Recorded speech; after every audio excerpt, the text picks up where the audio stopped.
ఈ వీడియోలో ఇచ్చిన ఆకారాలు సమాన భాగాలుగా విభజించబడ్డాయో లేదో గుర్తించడం నేర్చుకుంటాం.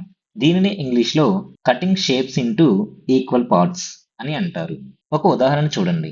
కింద ఇవ్వబడిన చిత్రంలో ప్రతి కేక్ ముక్క మొత్తం విస్తీర్ణంలో 1/4వ భాగానికి సమానమా అని అడిగారు. దత్తాంశం ప్రకారం ప్రశ్నలో 1/4వ భాగం అని ఇవ్వబడింది. భిన్నాలలో 1/4 అంటే 4 భాగాలకు ఒక భాగం ఎంచుకోబడింది అని అర్థం. కాబట్టి 1/4 ఈక్వల్ టు 1 భాగం బై 4 సమాన భాగాలు అని రాస్తాం. భిన్నాలలో మొట్టమొదటిగా గుర్తుంచుకోవలసిన అంశం ఏంటంటే ఇచ్చిన ఆకారం ఏదైనా కానీ అది సమాన భాగాలుగా విభజించబడాలి. అలా అయితేనే దానిని ఒక భిన్నంగా గుర్తిస్తాం. ఈ ప్రశ్నలో ఇచ్చిన 4 భాగాలను పరిశీలించండి. సమానంగా ఉన్నాయా? లేవు కదా? మనకు చూస్తేనే అర్థమవుతుంది. మొదటి ముక్క చివరి ముక్క చిన్నగా ఉన్నాయి. మధ్యలో ముక్కలు పెద్దగా ఉన్నాయి.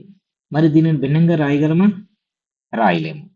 కాబట్టి ప్రతి కేక్ ముక్క 1/4వ వంతుకు సమానం కాదు. ఈ వీడియోలో మనం ఏం నేర్చుకున్నాం? ఇచ్చిన ఆకారం సమాన భాగాలుగా విభజించబడిందో లేదో గుర్తించడం నేర్చుకున్నాం. మరియు అది భిన్నం అవుతుందో లేదో తెలుసుకున్నాం.